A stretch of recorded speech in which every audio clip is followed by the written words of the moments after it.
So why have ministers refused to establish a dedicated unit in the National Crime Agency to investigate councillors and officials accused of collusion and corruption?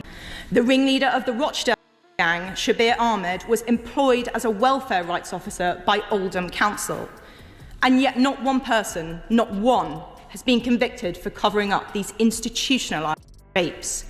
Is emotional politics winning over factual debate in Parliament? And what happens when someone refuses to play along? The viral exchange between Jess Phillips and Katie Lam answers both questions in spectacular fashion. In today's analysis, I'll show you exactly how Lam's calm, fact-based approach exposed the emptiness behind Phillips's passionate rhetoric when discussing justice for abuse victims. The implications reach far beyond this single exchange. Before we move on, I'd like to ask you a small favor. If you appreciate this content, please take a second to like this video and subscribe to the channel.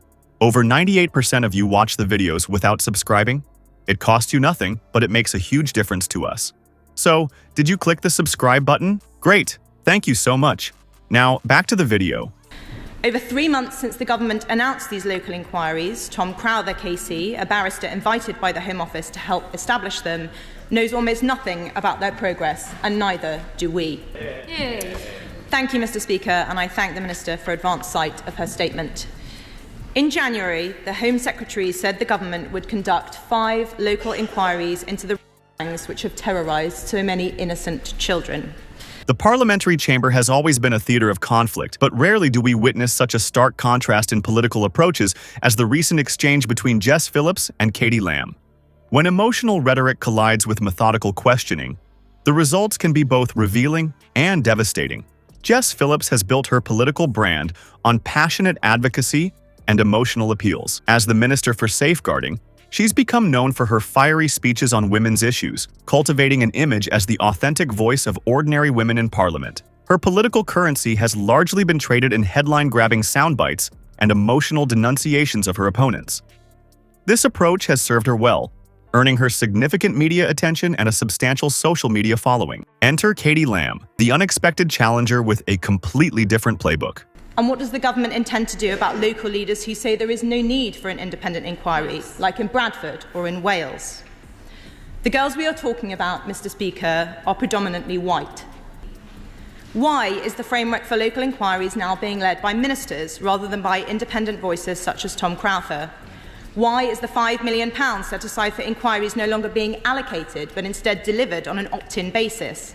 A relative newcomer to Parliament, Lam doesn't rely on emotional flourishes or performative outrage. Instead, she approaches political discourse with surgical precision, armed with facts, figures, and a lawyer's attention to detail. Where Phillips brings emotion, Lam brings evidence. Where Phillips relies on moral certainty, Lam depends on logical consistency. Their parliamentary showdown began innocuously enough. Lam questioned the government's handling of grooming gang inquiries, specifically asking why a national statutory inquiry wasn't being pursued, despite the cross-party support for such a measure. The men who preyed on them were predominantly Muslim, generally either from Pakistan or of Pakistani heritage. One of the victims from Dewsbury was told by her, I quote, "We're here to the white girls and the government."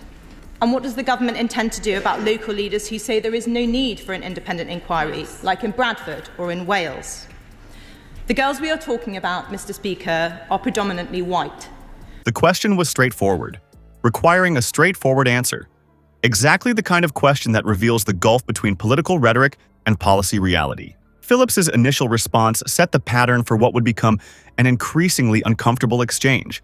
Rather than addressing the specific inquiry question, she pivoted to vague policy references about the government's commitment to victims.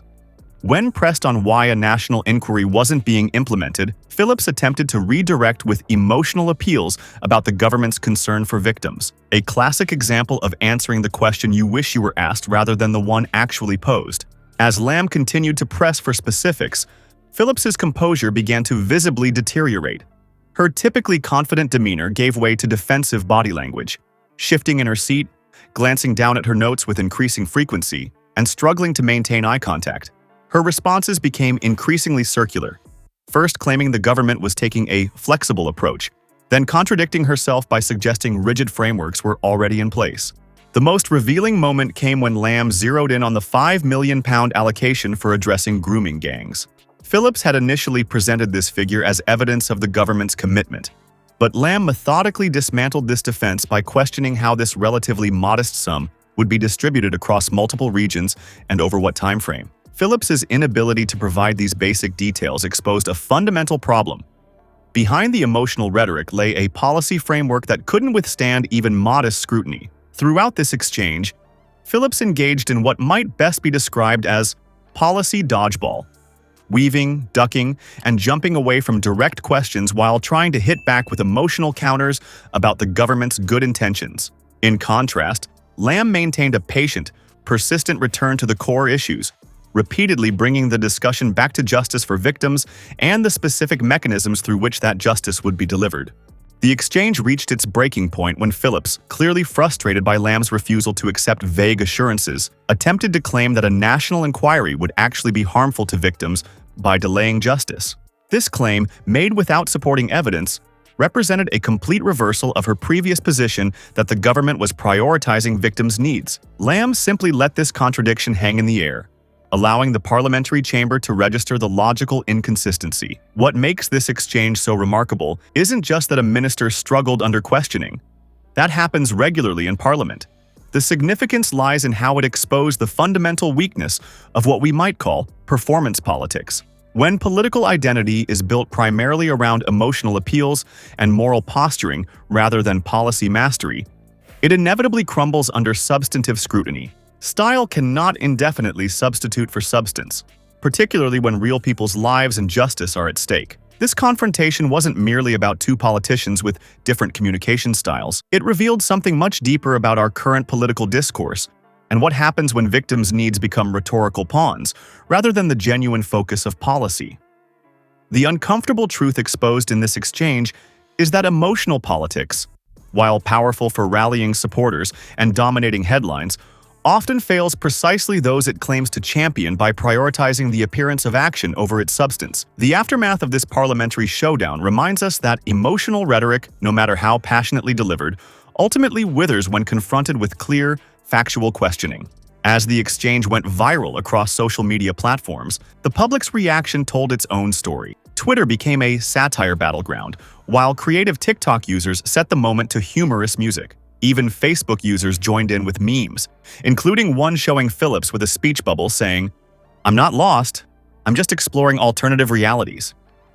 More concerning, however, was the government's subsequent pivot from 5 local inquiries to a flexible approach, seemingly code for abandoning meaningful investigation altogether.